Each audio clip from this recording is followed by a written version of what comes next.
Good evening, everybody. I'm Betsy Fisher-Martin, the Executive Director of the Women in Politics Institute at American University, and welcome to our virtual series, Women on Wednesdays.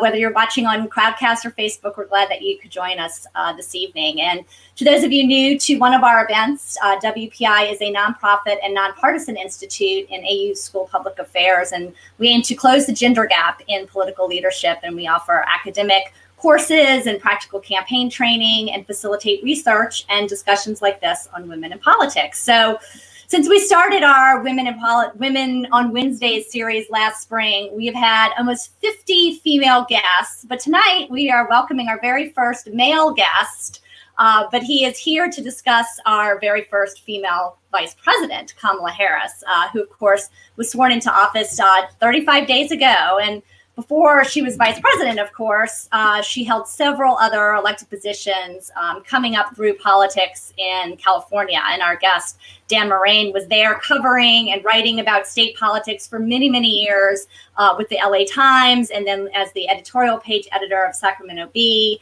And he has written a new book on our new vice president, appropriately titled Kamala's Way, which gives us an insider's view on her rise through California state politics, all the way to, of course, holding the second most powerful elected office in the country. And we are looking forward to our conversation this evening. I want to let everybody know that we are going to save some time for questions. So please do post a question in the Ask the Question queue at the bottom. And you can also upvote other folks' questions down there that you're interested as well in. And if you'd like to re-watch this program or share it with friends, you can do so at this exact same link that you registered. So welcome, Dan, and congrats on the book. Well, thank you. Thanks so much for having me. Of course. So set the stage for us a little bit and give us a sense of how you came to write the book and what you hope ultimately that readers will take away from it. Well, so I retired. Back last Congratulations. and was doing a little bit of freelance, and was invited to do a piece about Kamala Harris in anticipation that Joe Biden might, we didn't know, select her as his vice president. And the editor there, Michael Duffy, great guy, said, you know, Morain, you really ought to write a book about Kamala Harris. And you know, I thanked him. I was flattered, but I didn't. And then a couple of weeks later, he sent me an email saying, you know, you really should. And so I talked it over with my wife, and we decided to go for it. He called a friend of his at Simon & Schuster, and we were off to the races. And we did race. So I want to start a little bit chronologically with you, because that's how you've kind of structured the book, of starting out with her childhood and then going through her career, you know, all the way through to the actual election. So give us a sense of Kamala Harris as a young child. You know, I think most of us know, you know, just the basics of her story, but what can you tell us about, you know, what California was like when she was growing up, the relationship that she has with her mother? Of course, we hear a lot about that, and her sister as well. And give us, you said she, when she was, she has said that she's had a stroller's eye view of people getting into what John Lewis called good trouble. And so she was, I guess, keenly aware of sort of civil rights and her parents being involved in that as activists in the state as well. So give us a sense of her childhood. Yeah, so it, you know, her mother is this extraordinary woman. I never met her. She died in 2009. But imagine a girl, really 19 years old, has already graduated from college in India, and her passion is to become a scientist, and she couldn't do that in India. So she imposed on her father to allow her to come to Berkeley. And so a 19-year-old young woman goes halfway around the world to a place she's never been, UC Berkeley, University of California, Berkeley. 1959, we were a very different world in 1959, certainly a very different state. She met her husband there, Donald Harris, and in 1961 they got married. Kamala Harris was born in 1964, and 1964 is really an interesting year in California and in the nation.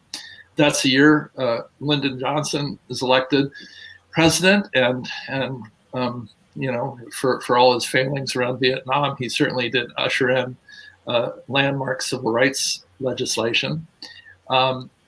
It's also the year that California voters passed an initiative that basically affirmed housing segregation. Mm-hmm. So this is where she's born. And Berkeley at the time becomes hugely significant to the anti-war movement, the civil rights movement. Kamala Harris, her mom, clearly is a force.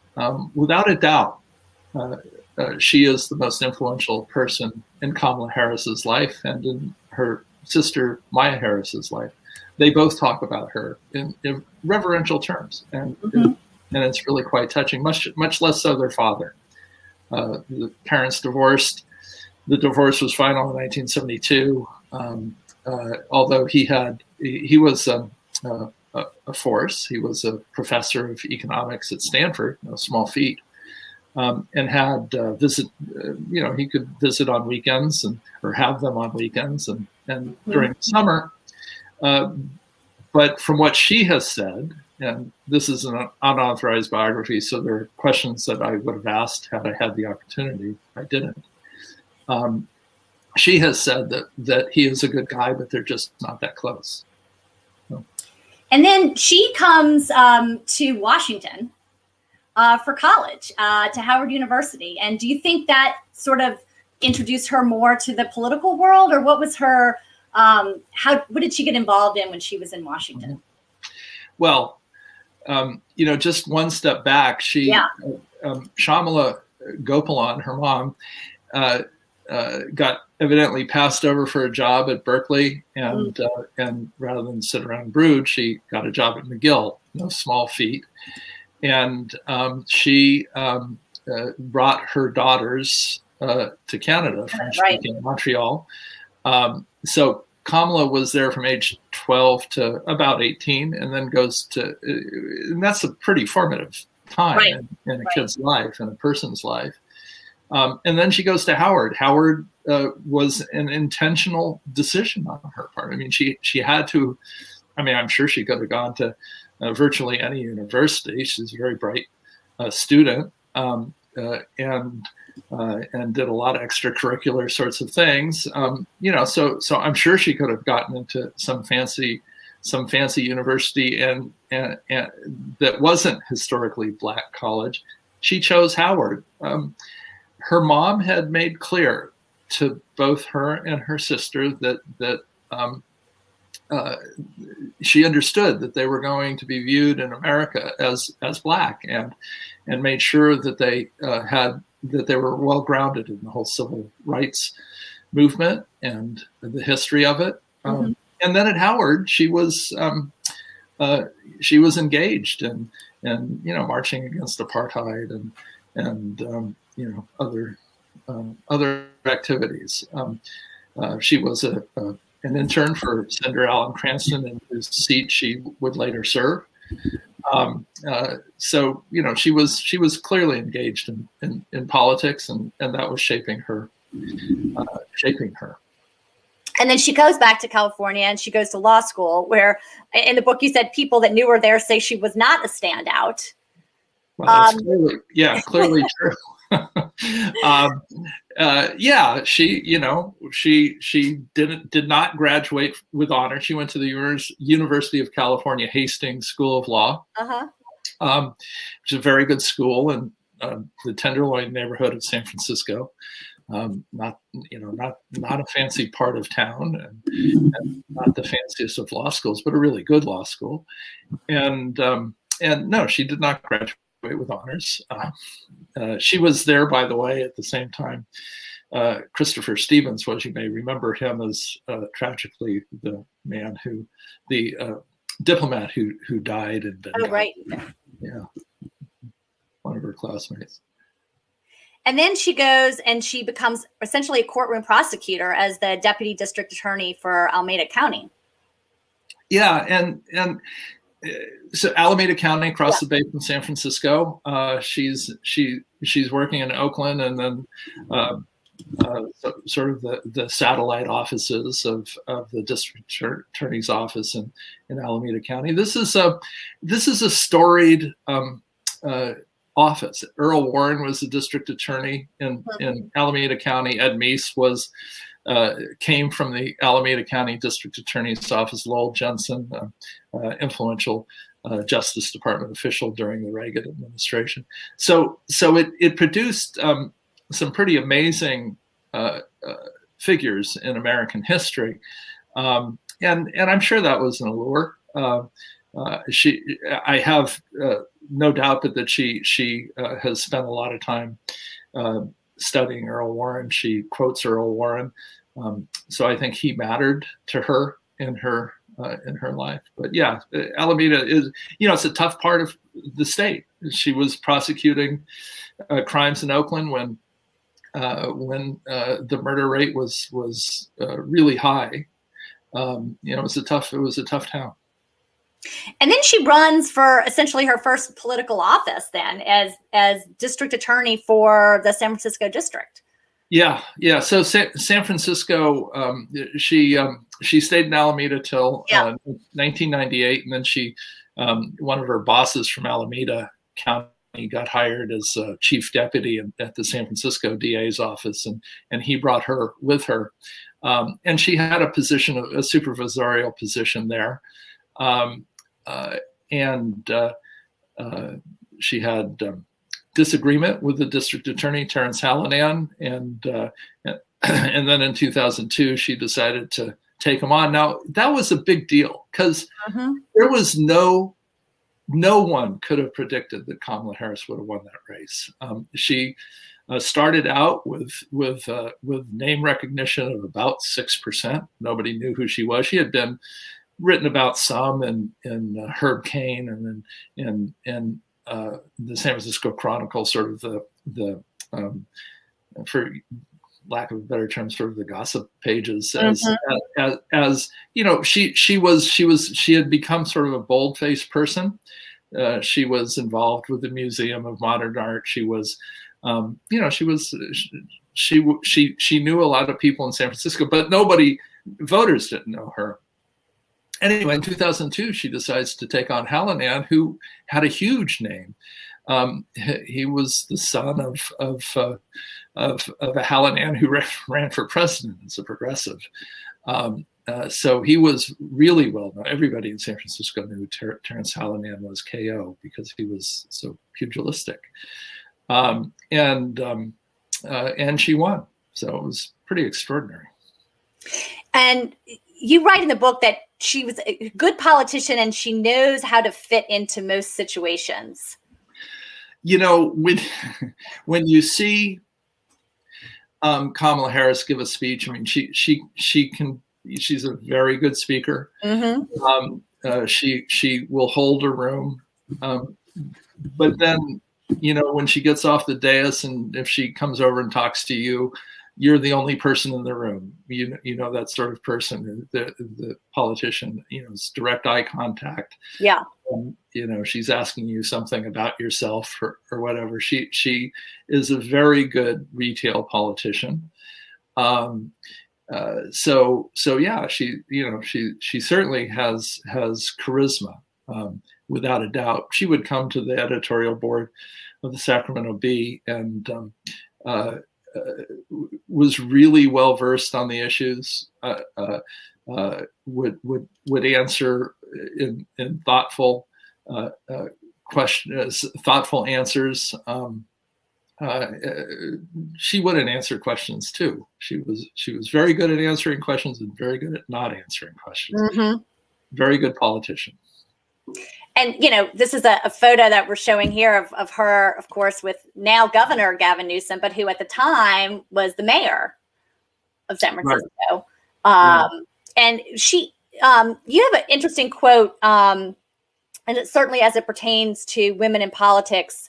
I guess shortly after she was elected as DA, she was speaking to the campaign training group Emerge.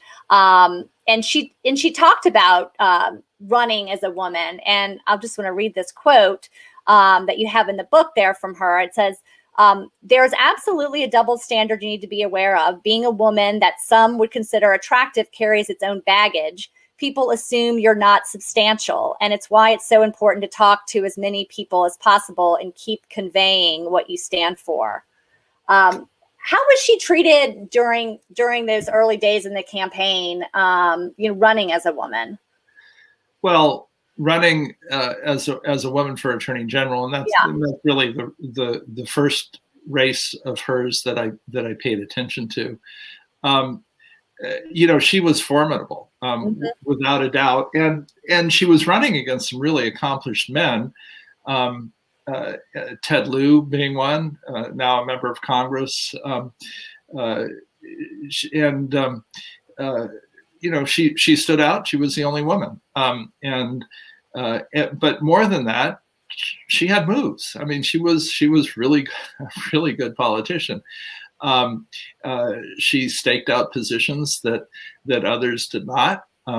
She made clear this was 2010 when she was running for AG. At the time, the issue of Proposition 8, that was the ballot measure from 2008 that prohibited same-sex marriage, and so there was a big court fight going on over same-sex marriage, and specifically over Proposition 8. And so one of the issues was would the Attorney General defend that initiative in court? It had passed, not by a small margin, in 2008, or would she? Would the next Attorney General not defend it?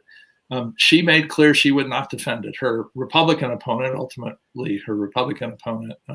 District Attorney Steve Cooley of Los Angeles, said he would defend it. So that differentiated her.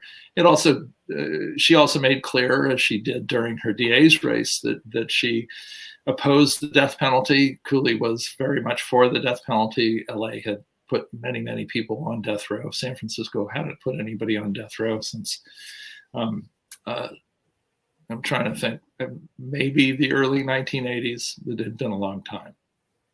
So she differentiated herself. She was clearly, significantly to the left of Cooley. But then back to the primary, she was different. I mean, she made clear when she was running for district attorney that who she is mattered. She went to the public library in San Francisco and got copies of the photos of every DA who had preceded her. And of course, they were all white men. And she put that on a brochure, and she, of course, is not. And the same was true with California Attorney General.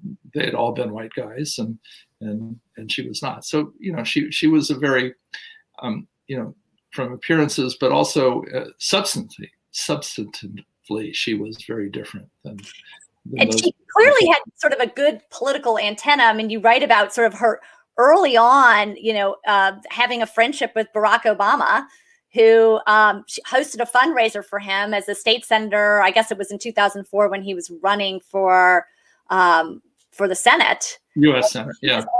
Early on with Barack Obama. Yeah, she sure was, and it carried through. It carried through the presidential election. I was part of the team at the LA Times that helped cover the 2008 presidential campaign, and she was with Obama from the very beginning. She went out to Springfield in 2007 when he made his announcement. That was a gutsy move. California in 2007 and 8 was very much Clinton territory, Hillary Clinton. Almost all significant politicians, electeds, endorsed Hillary Clinton. Democrats had endorsed Hillary Clinton, not Barack Obama. She was, I believe, the first, if not the first, one of the very early ones, and that was a gutsy move.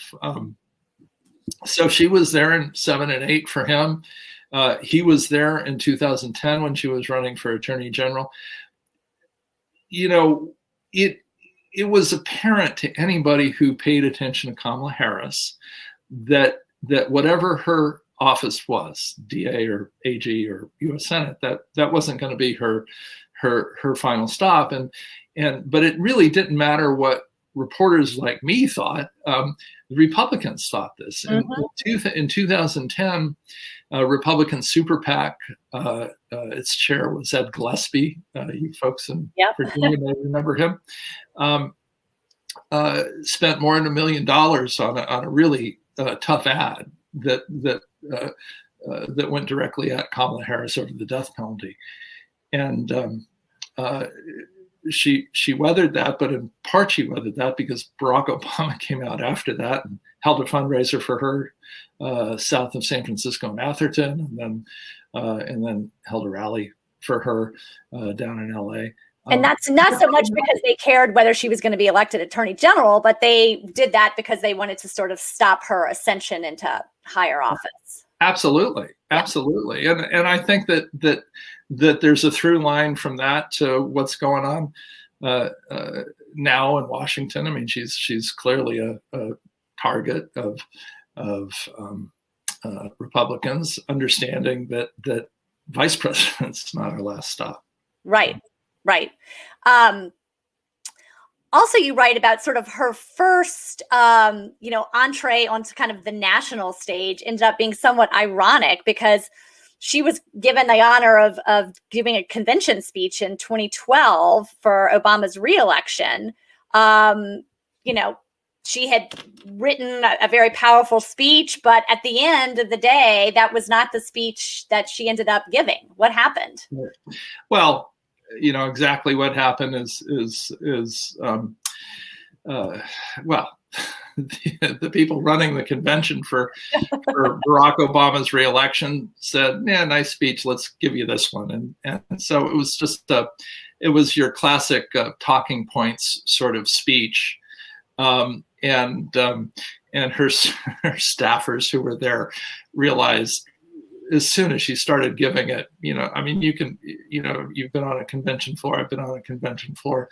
Some speeches you really pay a lot of attention to, and some you just ignore, and you sort of talk through it. And people were talking through this. So this particular speech, and so this was going to be, it wasn't going to be like Barack Obama in 2004. As a senator giving the riveting speech he gave, but it could have been. It was a good speech. The draft that I saw anyway, I could well imagine her giving a rip-roaring speech.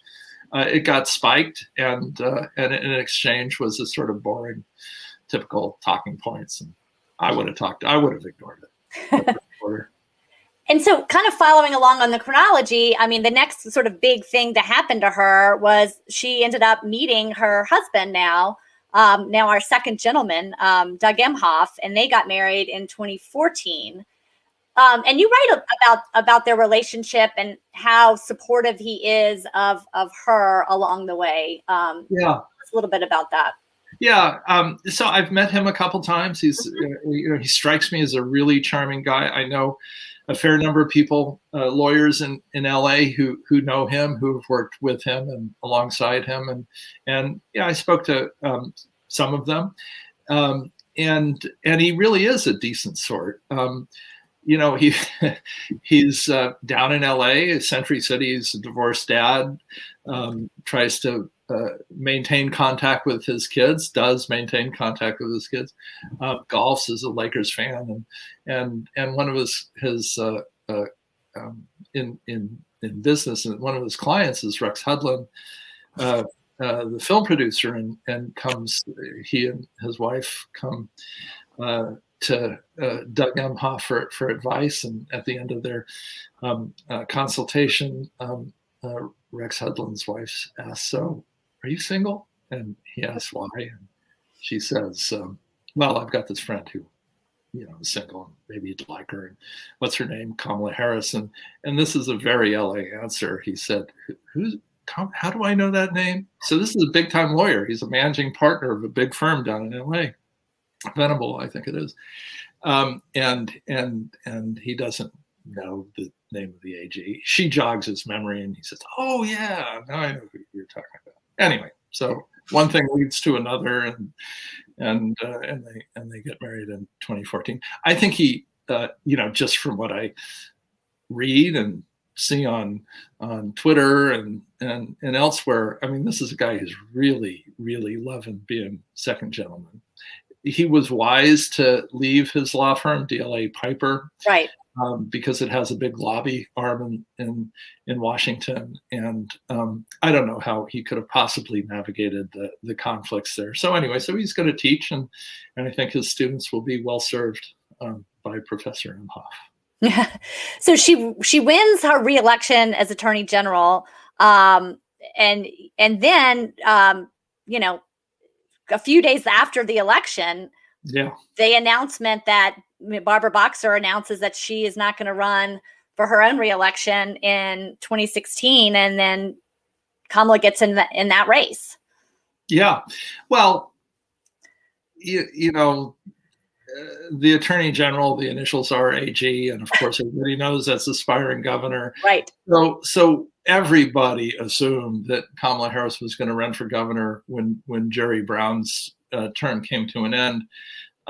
But then, her buddy Gavin Newsom also wanted to be governor, and the Senate seat opened up, and Barbara Boxer, who had served since 1992, announced her retirement, and it's kind of interesting the way it was explained to me is her campaign people,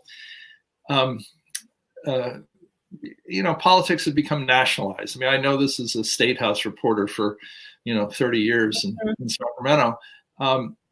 Used to be, I think, governors were far more important than they are today, and that's partly because of the reduction in news coverage of state houses, less so in Sacramento, but certainly in other states. Sacramento still has a pretty aggressive press corps, so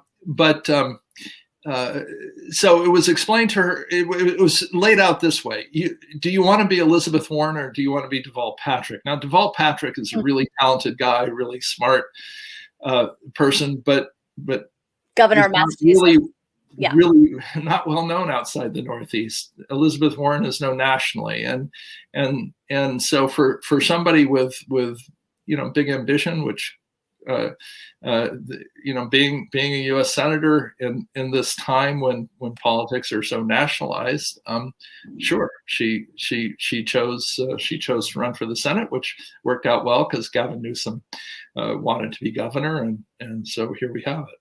Well, and you just mentioned the other A word, ambition, right? Which gets tagged a lot, and certainly came up as strangely enough, a ding against her in the vice presidential search process of ringing everybody out in the press, labeled as ambition, which, in my opinion, ambition and politics are one and the same. You can't be in politics if you aren't ambitious. Yeah, but, she's sort of had to deal with that following her around all the time, right? Well, of course. Yeah. And I mean, it's of course it's a double standard. I mean, I've never, there's not a politician I know who's not ambitious, and that it was somehow a ding against her was clearly a double standard and unfair. But yeah, sure, she's ambitious. So is Joe Biden. So is Donald Trump. So is Mike Pence. I mean, they all are. You don't become district attorney, attorney general, U.S. senator without having some ambition. And you probably, as a voter, I probably want people who are aspiring, who think they can move up, because they'll probably do a better job at it. And her staff, you write about this also in the book of, her coming to Washington then, when she won the Senate seat, we're really strategically planning for, again, what's next after the Senate, and really put a lot of thought into What committees is she going to be on? You know, what are those kind of high profile committees where she can shine? And she wanted to be on judiciary. She wasn't picked in that first year, but obviously was on it later. But what was that process like, sort of behind the scenes, as she kind of came to Washington with, again, you know, thinking about that national profile? Well, so you know, nobody can do these things alone. I had the help of a great journalist in Washington, Josh Meyer, who we worked together at the LA Times. So anyway, he helped me understand a little bit about the Washington, the world that you operate in DC. And so Dianne Feinstein, Kamala Harris and Dianne Feinstein have had an up and down, uneven relationship. But when Kamala Harris was elected to the U.S. Senate, Dianne Feinstein really helped her out and encouraged her to get on the Intelligence Committee. Ron Wyden became a good friend of hers and similarly encouraged her to get on intelligence. Now, you know, that's not a committee you choose if you want to be on Rachel Maddow every night, because it just so much of what they do is done in secrecy, appropriately so, and it's a lot of work. So, you know, but she did. It was I think it was important. It helped her understand better the world in which she now operates, without a doubt. But yeah, she clearly wanted to be on Judish, and when she got there, she certainly made her presence felt. You know, with questioning Jeff Sessions and William Barr and Kavanaugh later. Yeah, you can forget Brett Kavanaugh. Exactly. So we're going to go to some questions in just a minute here, but I wanted just to round out the chronology of, you know, her decision to run for president, and then, you know, what actually happened in that campaign, how it sort of imploded, and you know, what you learned. And interestingly enough, you're talking about Dianne Feinstein. Dianne Feinstein didn't support her for president. No, she was a Biden person. Yeah. Yeah. So you know, she entered the campaign understanding that it was a long shot. I mean, everybody who ran for president and who ran for president in 2019 understood that it was going to be a long shot. You know, Bernie Sanders was at a top tier candidate. Elizabeth Warren was, and Joe Biden always was. He was the front runner from day one. So, you know, she understood that she maybe had a 10% chance of getting the nomination. So, you know, I think she had realistic expectations. When she decided to run, she ran to win. She was not running for second place, which is why your folks will recall her going after Biden in that first debate, talking about his position on on busing for school desegregation. She understood that in order to win, she had to break through in South Carolina. That was a source of support for Joe Biden. So she went for it. It didn't work. You know, maybe it worked for a minute, but it ultimately didn't work. And her campaign just, you know, it was an odd campaign. You know, part of it was based in Baltimore. Part of it was based in the San Francisco Bay Area. There was internal conflict. There was a great story in the New York Times by one Jonathan Martin that sort of laid it out. And so she dropped out. She never, you know, coming from California, you ought to be able to raise a ton of money. Well, she, in her first quarter, raised $12 million. That's, you know, a lot of money in my world and your world, but not in a presidential candidate's world. And think back to 2007, Barack Obama's first quarter, he raised 27 million. So, you know, so it just didn't take off. Now, lots of candidates, lots of presidents, including the current one, run multiple times before they win. So, I'm sure she learned a lot from this one experience. I doubt it will be her final experience running for president. Right. And, certainly, you mentioned the debate. A lot of people had thought, well, maybe that, when the vice presidential process came front and center, maybe that was going to kind of sink her chances. There was some damage control that I think she needed to do. And you talked about certainly Jill Biden, actually, being very taken aback by what happened. Yeah. And then ultimately, you write about essentially like a campaign that started, with the lieutenant governor and trying to convince the Biden folks that she should be the one selected. Right. So this was interesting. I'm not sure it got the sort of national attention maybe that it should have, but yeah, it was there was talk about, Stacey Abrams as vice president. So remember, Joe Biden announced that he was going to choose a woman, and then George Floyd died under the knee of a cop. Right. And so he was going to pick a woman, and after George Floyd's death, I think it became obvious that he was going to pick a woman of color. So one could have been Stacey Abrams. Susan Rice clearly was in the mix. Congresswoman Karen Bass from Los Angeles was without a doubt in the mix. And Kamala Harris. And there was buzz. I mean, I remember reading this, that she was losing support, that she, was not very well liked in California. Well, she has, her share of detractors out here. But Eleni Kounalakis, who was California's lieutenant governor, remember her name, is a supporter of Kamala Harris. She was Barack Obama's ambassador to Hungary.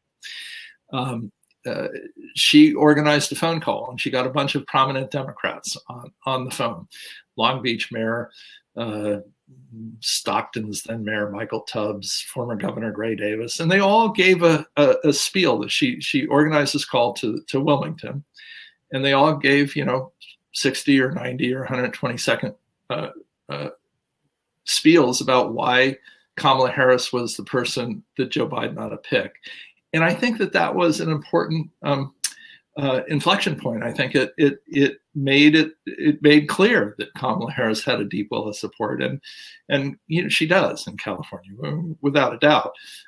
She probably wouldn't have won the primary in California in 2020, but that doesn't mean she's without support here. And you could see it. I mean, she infused the ticket with energy. And certainly fundraising took a spiked upward when then Vice President Biden chose Harris as his running mate. And how do you think now, as Vice President, given what you know about her policy priorities, what do you expect her to be focusing on over the next year or so as Vice President? Mm-hmm. Well, I think that Biden and Harris are focused on COVID, which is where they need to focus, right, and getting the economy back running. The issue, one short run below, I think, is immigration. Mm-hmm. When she ran for U.S. Senate, she made clear that one of her top priorities was to work on the immigration, our broken immigration system, and that clearly matters to California. I mean, 2.5 million people living here without papers. That matters. I mean, they're integral to California's future and its economy, and so immigration is going to be a big issue. And then she's the deciding vote in this 50-50 Senate. It's happened once. It'll happen more than once in the months ahead, I'm sure. So I think, though, that she's really smart strategic thinker, and she understands that her success depends on Joe Biden's success. And so she's going to be the best vice president she can possibly be to Joe Biden. And so it's whatever, I think she follows his lead. She will follow his lead. I want to go to some questions, and please feel free, folks, to jump into the question queue and post a question or upvote some of the other questions in there. But Isabel has a question about media portrayal of women candidates kind of being fraught with gender generalizations and stereotypes. And so I want to ask you about that, and also to talk about, you and I were talking earlier about your former colleague, Noah Bierman at the LA Times, just wrote a piece the other day talking about, the, horrible kind of attacks online that, has been directed toward Kamala Harris, probably as the most targeted American politician on the internet, misogynistic, sexist, violent, horrible things online. And so I guess maybe just talk about, both from, the online component, and then also when we think about media and how she's been treated as a female politician. Well, that she was criticized for being ambitious is, clearly a double standard.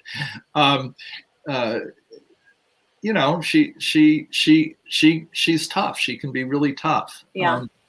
She can be tough on staff. She can be certainly tough on witnesses before the U.S. Senate, as Brett Kavanaugh could attest, or Jeff Sessions. So yeah, she's tough, and so I've seen Lindsey Graham be pretty tough on witnesses, and lots of other senators. But she, of course, yeah, she's going to take her more than her share. I mean, I see it. When I go on Twitter and I see a good story by Noah or some other reporter, I'll tweet it, and invariably I'll get retweet, or I'll get notes from people who have 20 followers or whatever, saying just saying the most vile things about her. And right.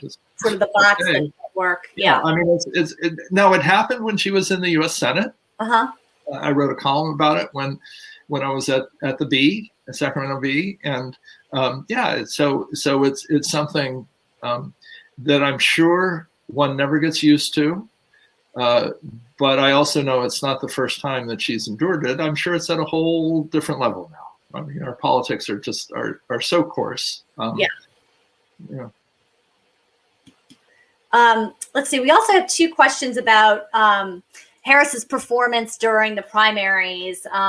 What else she could have done to win the nomination, and then also, whether, if she runs again, if there is an opportunity for her to run in 2024 or 2028, how she will run differently. Obviously, she'll have the platform of having served as vice president. But what are your thoughts on, I guess, what ultimately happened in the primary and why she couldn't pull it off? And then what does her political future look like?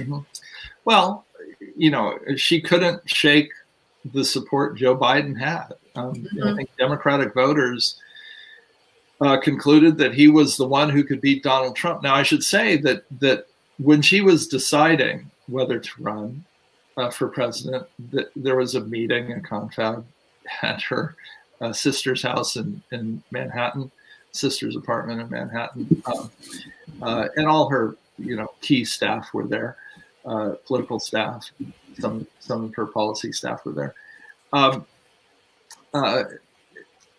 She knew that it was not going to be easy. She was she understood that it was not at all a sure thing, but she would only run if she was persuaded she could beat Donald Trump. So she wasn't running for the nomination. She was running because she thought she could beat Donald Trump. And she wouldn't have run. People have told me that she would not have run if she thought that if she thought that she she would lose to Trump. I found that pretty interesting. You know, her bio as a prosecutor, you know, very different from Barack Obama. You know, he's this you know, constitutional law teacher at University of Chicago and worked at a boutique law firm in downtown Chicago. You know, Kamala Harris was a courtroom prosecutor. Anybody who's covered courts knows that they see a really tough part of life. In the primary, that didn't help her because the left viewed her as Kamala, not Kamala Harris. And but I think in a general election, it wouldn't hurt to be a former prosecutor. I mean, you know, I don't think anybody really likes crime, and to the extent that she could draw on that piece of her resume, I think it would have been helpful. And what about a future presidential race from her? What do you think that would look like? Well, it will be a very different race. I mean, she will enter it as a presumed front runner, as a former vice president, and I know that the conventional wisdom in DC is that President Biden is a one-term president. I mean, I don't know. He's wanted to be president for a long time, and I think if his health permits that he runs for re-election. I don't see why he wouldn't. So if it's 2024 or 2028 or 2032, right?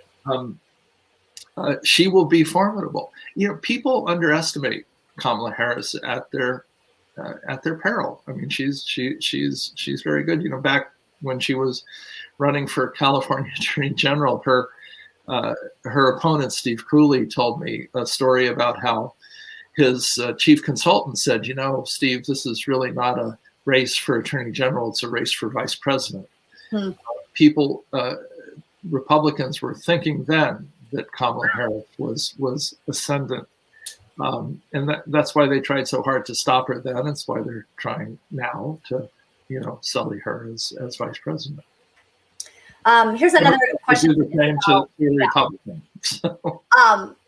Isabel is asking, are there any elected women in state or local politics today that you see as following in the footsteps of Vice President Harris, or is her career path and professional identity difficult for women to imitate?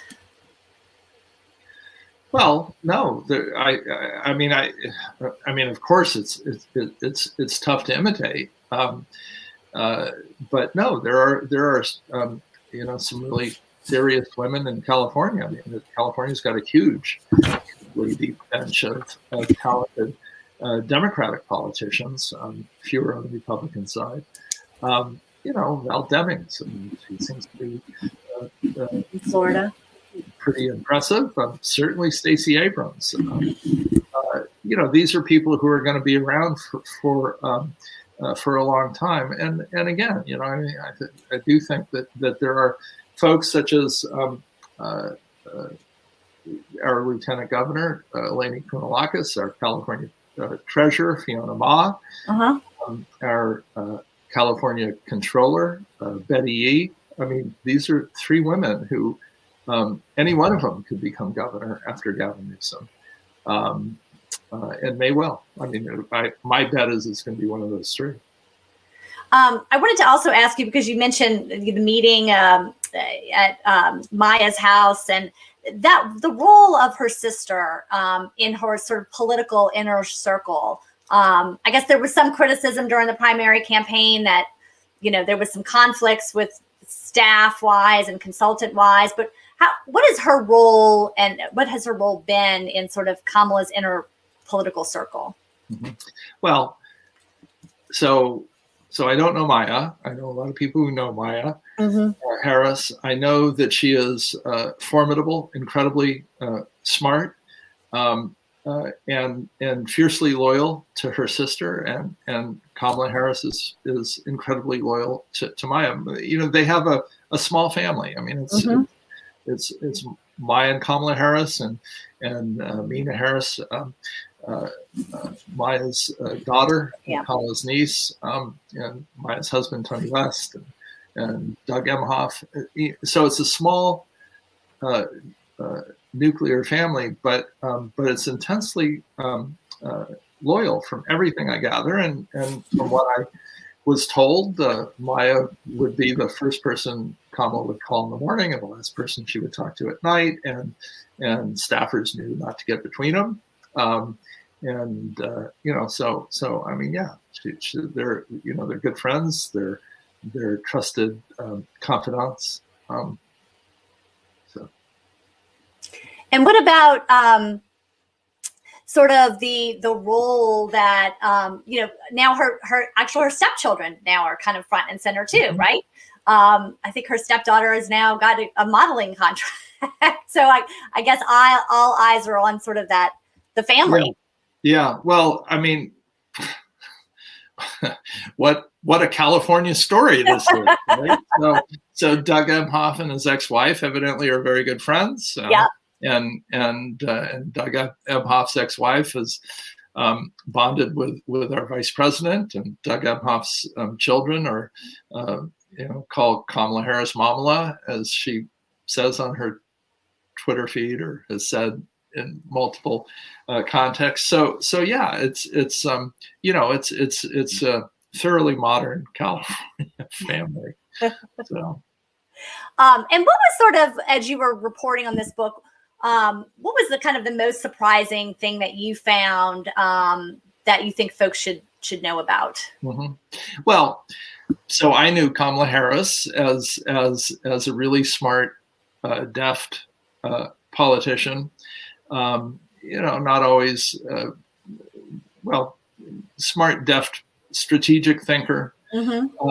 What I didn't know, but I came to learn, and I thought this was really quite sweet, actually. She became, she's got this real empathetic side to her. So mm-hmm. and it goes back to her days in high school, where a good friend of hers in high school had serious trouble at home.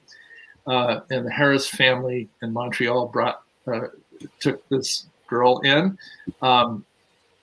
They remain friends to this day, this friend from Montreal and the vice president. Mm-hmm. One of the more touching stories that I heard involved Tyrone Gale. He was her press secretary when she first got to the Senate. He had worked for the Hillary Clinton presidential campaign and had colon cancer. He thought he had beaten it and went to work for Kamala Harris as press secretary.